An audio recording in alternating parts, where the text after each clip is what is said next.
أعوذ بالله السميع العليم من الشيطان اللعين الرجيم. حسبنا الله نعم الوكيل نعم المولى ونعم النصير. بسم الله الرحمن الرحيم. الحمد لله الذي هدانا لهذا وما كنا لنهتدي لولا أن هدانا الله. لقد جاءت رسل ربنا بالحق. الصلاة والسلام والتحية والإكرام على بشير النذير والسراج المنير الطهر الطاهر ودر الباخر مولانا ابی القاسم محمد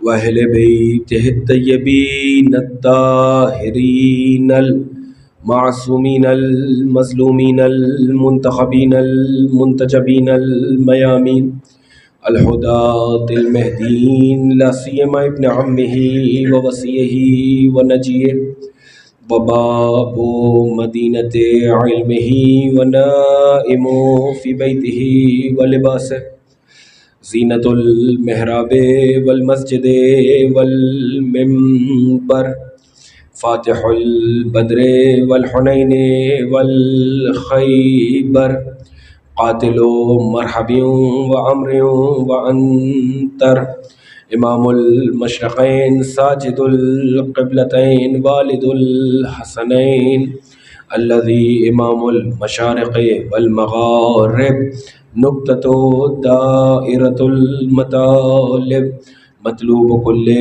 طالب غالب کل غالب مولانا علی ابن ابی طالب.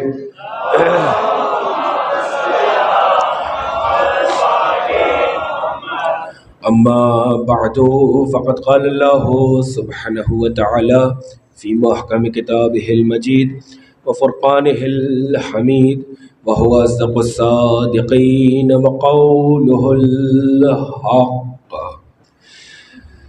ان اکرمکم عند اللہ اتقاکم. صلوات.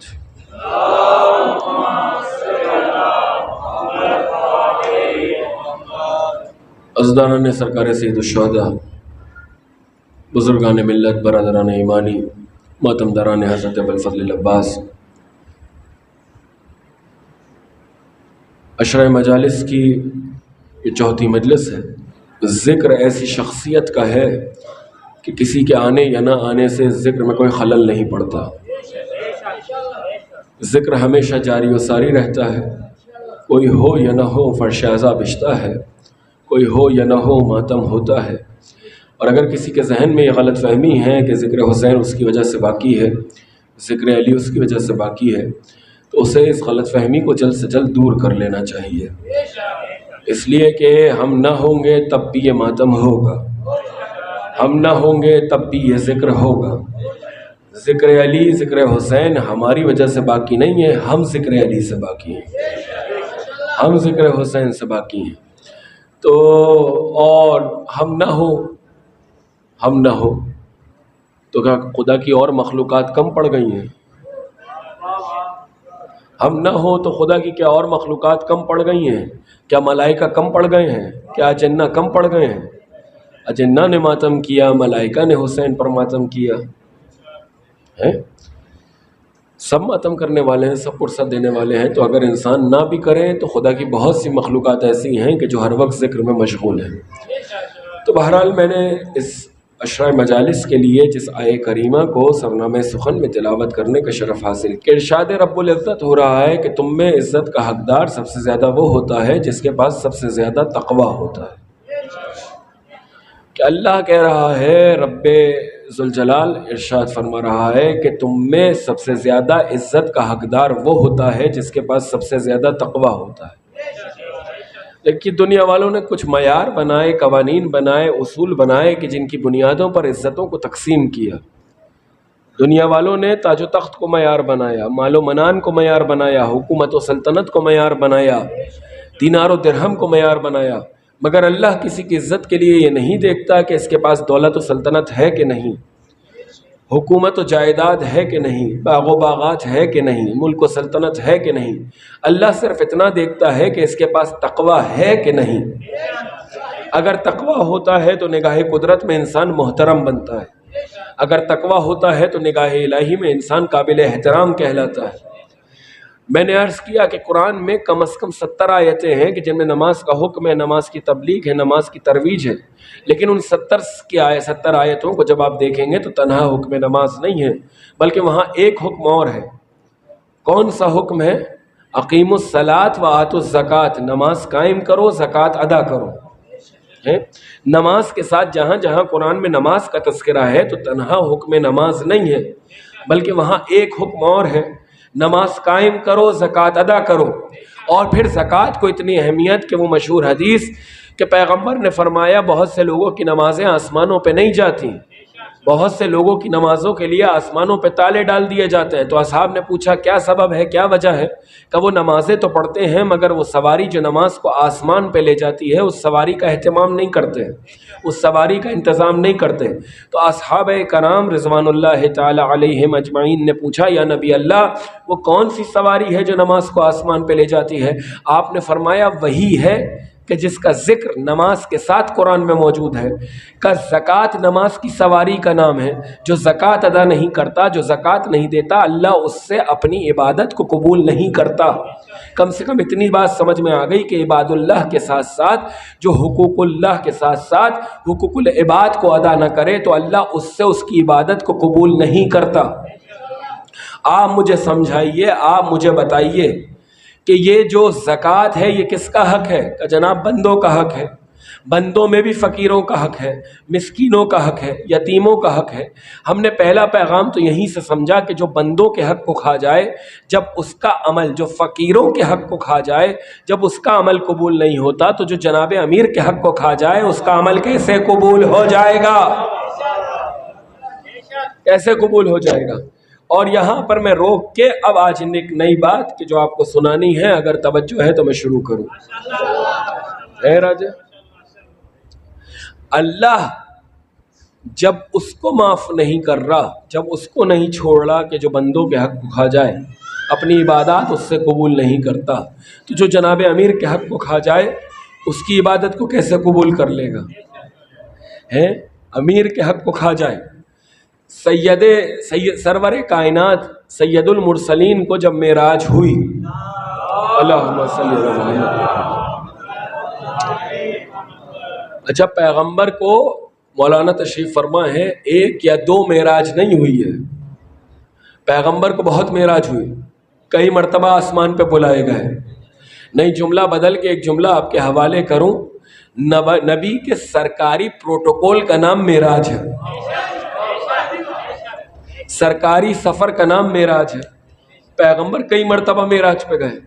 اب اس معراج میں سے، اور ایران میں ایک کتاب معراج کے نام پر چھپی ہے، پیغمبر کی وہ معراجیں جو پیغمبر کو ہوئیں، انہوں نے سب روایات کو اس کتاب میں جمع کیا ہے، اسی سے پڑھ رہا ہوں۔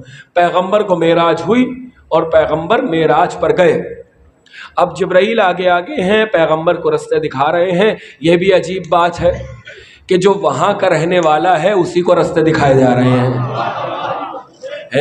پیغمبر کو رستے دکھا رہے ہیں، ایک مقام پر پہنچے، دیکھا کہ کچھ اونٹ ہیں۔ کیا ہیں؟ اونٹ ہیں۔ اب اونٹ جو ہیں وہ کچھ تو میں نے آپ کو کہہ دیا سمجھانے کے لیے، لیکن پیغمبر سے حدیثیں فرماتے ہیں اونٹ ایسے ہیں کہ ایک اونٹ کی مہار دوسرے اونٹ کی پشت سے بندھی ہوئی ہے، اور اس کی انتہا تو نظر آ رہی ہے کہ میں جہاں کھڑا ہوں وہاں اس کی انتہا ہے، لیکن اس کی ابتدا مجھے نظر نہیں آ رہی۔ جو اول مخلوق ہے وہ کہہ رہا ہے کہ اس اونٹ کی قطار کی جو ابتدا ہے وہ مجھے نہیں نظر آ رہی، نہیں معلوم کہ اس اونٹ کی ابتدا کہاں ہے، وہ آخری اونٹ، وہ پہلا اونٹ کہاں کھڑا ہوا ہے۔ پیغمبر فرما رہے اونٹ کی قطار ہے اور ہر اونٹ ایک اونٹ سے جڑا ہوا ہے، اور اس کی ابتدا مجھے نظر نہیں آ رہی۔ جملہ یاد رکھیے گا، جو امیر کا حق کھا جائے، اونٹ کی اولی قطار کا جو اول فرد ہے وہ نظر نہیں آ رہا نبی کو. فرما رہے ہر اونٹ پر ایک صندوق رکھا ہوا ہے. اونٹ کی قطار ہے لامتناہی. پیغمبر کو اس کی ابتدا نظر نہیں آ رہی. کہتے ہیں جبرائیل یہ کیا ہے، یہ اونٹ کی قطار کیسی ہے؟ تو جبرائیل نے آواز دے کے کہا یا نبی اللہ، یہ آپ کی بیٹی کا جہیز ہے جو اللہ نے آسمان پہ تیار کیا ہے. یہ آپ کی بیٹی کا جہیز ہے جو اللہ نے آسمانوں پہ بنایا ہے. کہ جبرائیل کیا دیکھ سکتا ہوں؟ جبرائیل کیا دیکھ سکتا ہوں؟ فرمانے لگے یا نبی اللہ آپ کی بیٹی کا ہے، آپ نہیں دیکھیں گے تو کون دیکھے گا؟ مہار پکڑائی نبی کے ہاتھ میں، قطار بیٹھنا شروع ہوئی، سارے اونٹ بیٹھے. نبی نے صندوقوں کو کھلوایا، صندوق کھلے. جملہ آپ کے حوالے ضائع نہ ہونے دیجیے گا. اب جو صندوق کھلے تو ہر صندوق کے اندر 1000 کتابیں، اور ہر کتاب کو جب کھولا گیا تو ہر کتابوں کے اندر فضائل علی.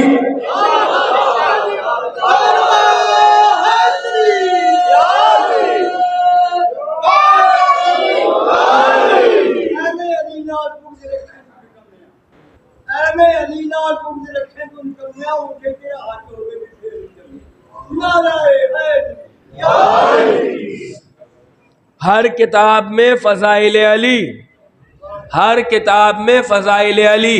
اب آپ مجھے صرف اتنا بتا دیجئے، فیصلہ سب مل کے کر لیتے ہیں.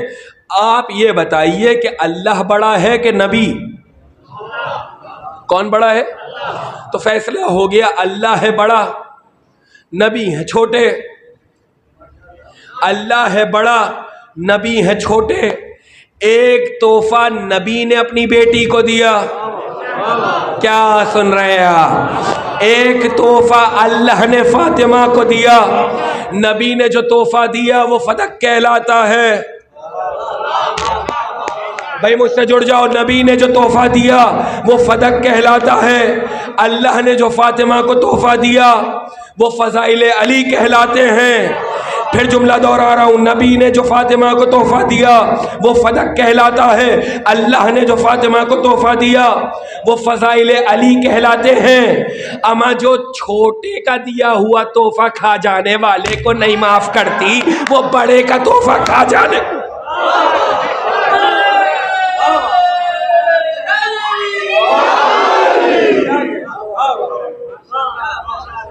بڑے کا تحفہ کھا جانے والے کو کیسے معاف کر دے گی؟ فضائل میں خیانت کرنے والے کو کیسے معاف کر دے گی؟ فضائل نہ سنانے والے کو کیسے معاف کر دے گی؟ توجہ ہو رہی ہے؟ تو یہ آ گئی بات، تو میں نے بیچ میں عرض کر دیا. یہ سواری ہے کہ جو آسمانوں کو لے جاتی ہے، ٹھیک ہے. اور جیسے جیسے جس طریقے سے آپ کو نماز میں قرآن کا تذکرہ ملے گا تو ویسے ویسے وہاں پر آپ کو زکوٰۃ بھی ملے گی. جہاں جہاں نماز وہاں زکوٰۃ. تو تنہا حکم نماز نہیں ہے، جہاں نماز اسی حکم کے ساتھ زکوٰۃ.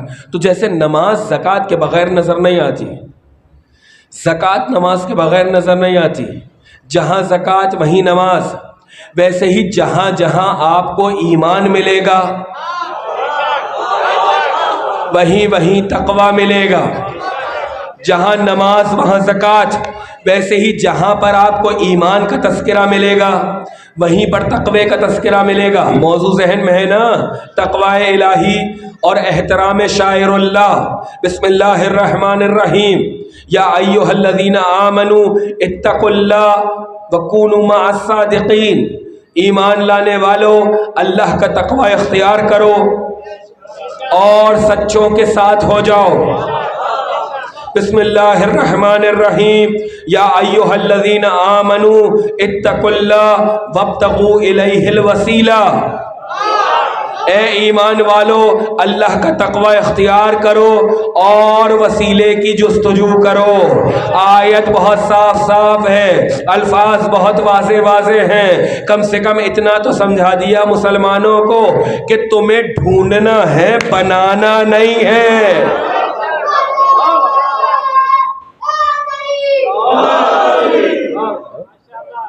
وسیلے کی جستجو کرو، وسیلے کی تلاش کرو، بنانا تمہارا کام نہیں ہے، ہم بنا چکے، تمہیں ڈھونڈنا ہے۔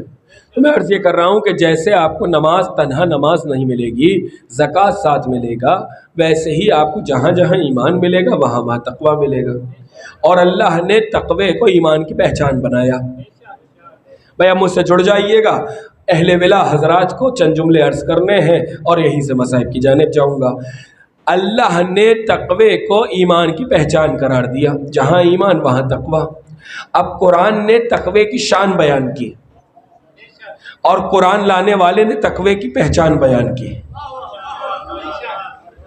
قرآن نے تقوی کی شان بیان کی اور قرآن لانے والے نے تقوی کی پہچان بیان کی۔ تقوی کی پہچان بیان کر رہا ہے اللہ کا نبی، قرآن لانے والا تقوی کی پہچان بتا رہا ہے۔ بھری ہوئی مسجد ہے، فرمانے لگے یا علی حبوں کا تقوی والی ایمان، اے علی آپ کی محبت کا نام تقوی ہے، آپ کی ولا کا نام تقوی ہے، آپ کے عشق کا نام تقوی ہے۔ جملہ کہنے کی اجازت ہے؟ ارے مکاریوں کی چادریں لپیٹ کر محرابوں میں تھر تھرانے کا نام تقوی نہیں ہے، علی کے عشق کے سمندر میں ڈوب جانے کا نام تقوی۔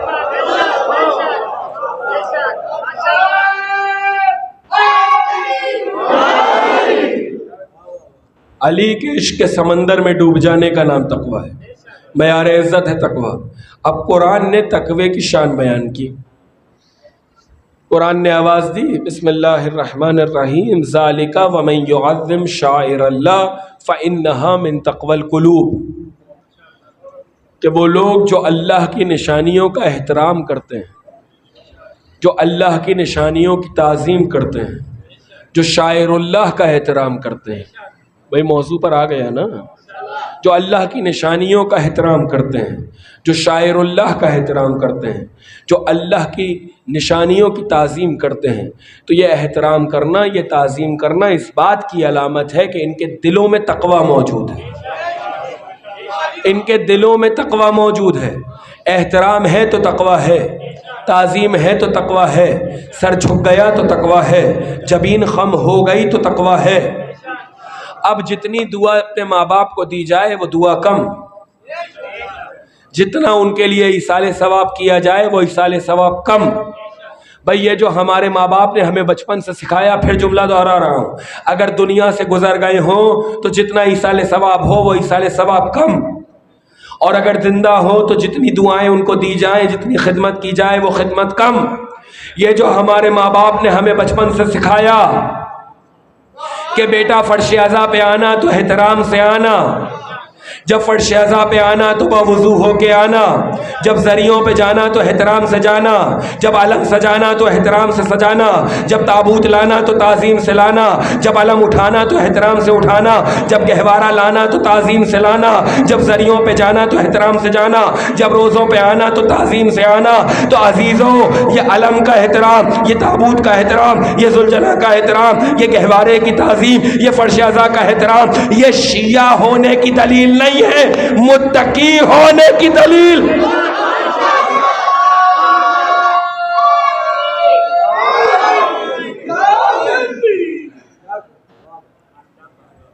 یہ شیعہ ہونے کی دلیل نہیں ہے، متقی ہونے کی دلیل ہے کہ احترام کرے تو تقوی ہے، تعظیم کرے تو تقوی ہے۔ دیکھیے اللہ نے معیار عزت قرار دیا نا تقوی کو، کہ احترام ہے تو تقوی ہے، تعظیم ہے تو تقوی ہے۔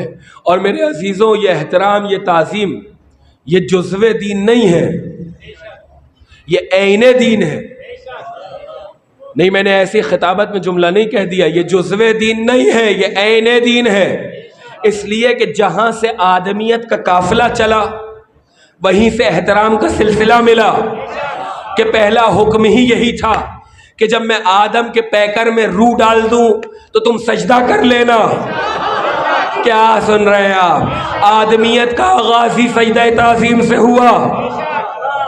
نہیں، میں نے جملہ کہہ دیا، آدمیت کا آغاز ہی سجدہ تعظیم سے ہوا، اور یہیں پر پہلی پہچان ملی، یہیں پر پہلا اختلاف ہوا، یہیں پر پہلا جھگڑا ہوا ہے، یہیں پر ہوا نا، یہیں پر پہلا اختلاف ہوا، یہیں پر پہلا جھگڑا ہوا، یہیں پر پہلی پہچان ملی، یہیں پر پہلا اختلاف ہوا، کہ جنہوں نے سجدہ کیا وہ فرشتے کہلائے،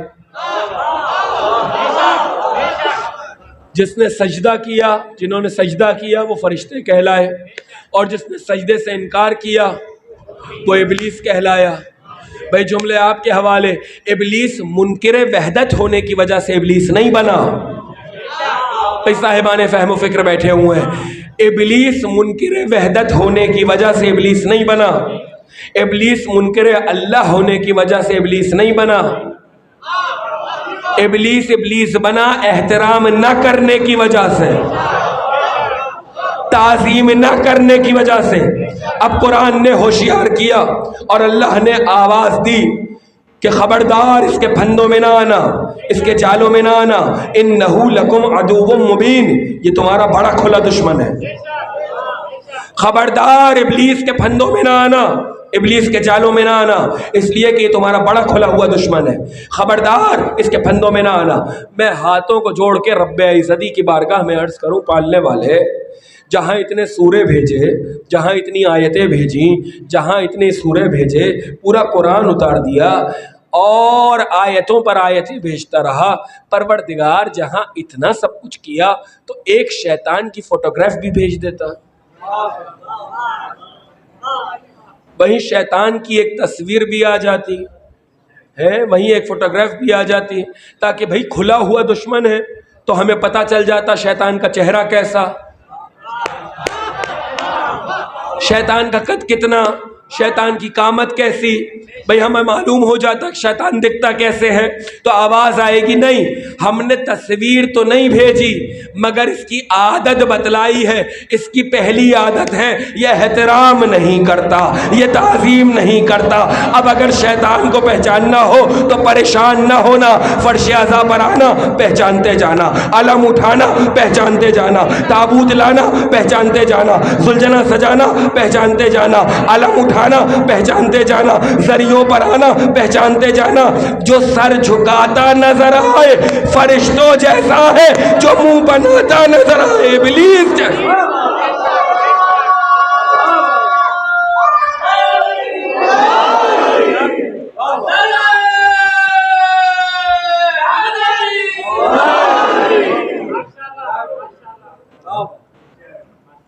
جو سر جھکاتا نظر آئے وہ فرشتوں جیسا ہے، جو منہ بناتا نظر آئے ابلیس جیسا ہے۔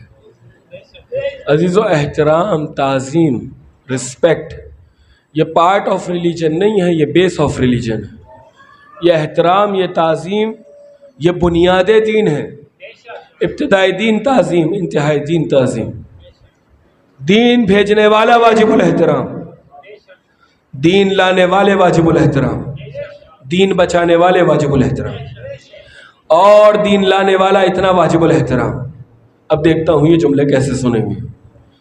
دین لانے والا اتنا قابل احترام، اتنا محترم کہ اللہ نے اس کے احترام کی خاطر جسم پیغمبر بنایا مگر سایہ جسم نہیں بنایا۔ بھائی یہ جو پیچھے پریشان بیٹھے ہوئے ہیں، بات پہنچ رہی ہے؟ اب مجھے علامہ اظہر حسن زیدی صاحب کا ایک جملہ خطیب اکبر کا یاد آ گیا۔ میں نے کبھی ان کو نہیں دیکھا نہ درک کیا، ہاں ان کی مجلسیں چھپی ہوئی موجود ہیں، لیکن ایسی خدمت دین کی کر کے گئے کہ مجلس میں اس عالم کا نام آتا ہی آتا ہے۔ خطیب اکبر اظہر حسن زیدی، ٹھیک ہے، مجلس پڑھ رہے تھے تو نیچے سے جو ہے وہ صاحب زبان کو ہلا رہے تھے، ہاتھ کو، گردن کو ہلا رہے تھے، معذرت، گردن ہلا رہے تھے۔ جب بھی وہ کوئی جملہ کہتے بار بار یوں، جتنے بھی آگے بیٹھے ہوئے تھے تو قبلہ مرحوم فرمانے لگے، اما اتنا بھاری سر ہلانے سے بہتر ہے چھٹاک بھر کی زبان ہلا دی جائے۔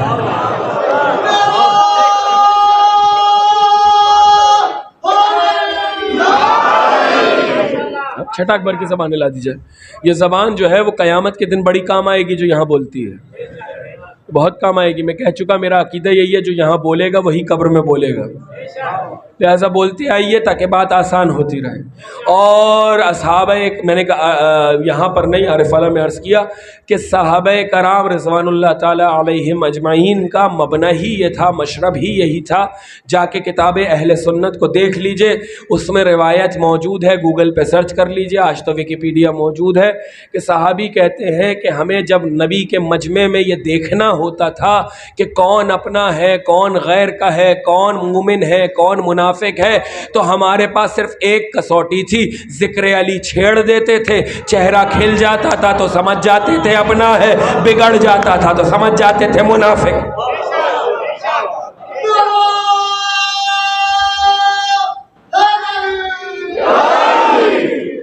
ہاں تو میں عرض کر رہا تھا، دین لانے والے، دین بھیجنے والا واجب الاحترام، دین لانے والے واجب الاحترام، دین بچانے والے واجب الاحترام. اور دین لانے والا اتنا واجب الاحترام، اتنا محترم کہ اللہ نے بدن پیغمبر بنایا لیکن سایہ بدن نہیں بنایا. بھائی سب نے لکھا ہے، اللہ نے جسم پیغمبر بنایا لیکن سایہ جسم نہیں بنایا. کیوں؟ کہ اس لیے کہ اگر سایہ زمین پر پڑا اور کسی کے قدم سائے پر آ گیا تو یہ خلاف احترام ہو جائے گا. کیا سن رہے ہیں؟ یہ خلاف تعظیم ہو جائے گا. اس لیے اللہ نے بدن پیغمبر بنایا مگر سایہ جسم نہیں بنایا. اب پڑھنا میرا کام، سمجھنا آپ کا کام. تقسیم کر لیتے ہیں نا تاکہ کام آسان ہو جائے. پڑھنا میرا کام، سمجھنا آپ کا کام. اللہ نے بدن پیغمبر بنایا، جسم پیغمبر بنایا لیکن سایہ جسم نہیں بنایا. اللہ نے نبی اتنا قابل احترام کہ اگر سایہ زمین پر گر گیا اور کسی کے قدم سائے پر آ گئے تو یہ خلاف تعظیم، یہ خلاف احترام. بدن پیغمبر بنایا، سایہ جسم نہیں بنایا. حالانکہ سایہ عکس بدن ہوتا ہے. کچھ کہہ رہا ہوں میں، سایہ عکس بدن ہوتا ہے. جب روشنی پڑتی ہے تو سایہ ریفلیکشن ہو کے زمین پر گرتا ہے. سایہ عکس بدن ہے، عکس بدن. سایہ عکس بدن ہے، جزو بدن نہیں. پھر دوہرا رہا ہوں جملہ، سایہ عکس بدن ہے، جزو بدن نہیں. کاندھا جزو بدن ہے، عکس بدن نہیں. کیا سن رہے ہیں؟ سایہ عکس بدن ہے، جزو بدن نہیں. کاندھا جزو بدن ہے، عکس بدن نہیں. اللہ نے انتظام کیا، سائے کو سوچو گے عظمت نبی نظر آئے گی، کاندھے کو سوچو گے عظمت علی نظر آئے گی.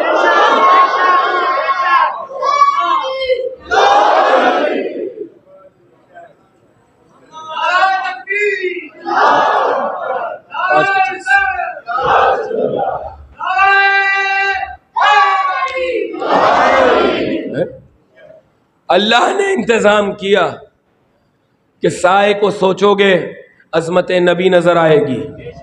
بھائی دیکھیں، آسان مجلس سے پڑھنا مجھے بھی بڑا آسان لگتی ہے. یہ گلے کی جو حالت ہے، نہ چیخنا پڑے نہ چلانا پڑے، بہت آسان سے مجلس مطالب بیان ہو جائیں اور مجمع بھی بس سبحان اللہ ماشاء اللہ بول دے اور مصائب بھی ہو جائیں اور گفتگو ختم ہو جائے. مجھے بھی یہ مجلس پر پڑھنا بڑی اچھی لگتی ہے. لیکن مولا نے جو ممبر دیا ہے اور جو مطالعہ تھوڑا بہت ہے تو اس کا حق یہ بنتا ہے کہ حق ادا ہو.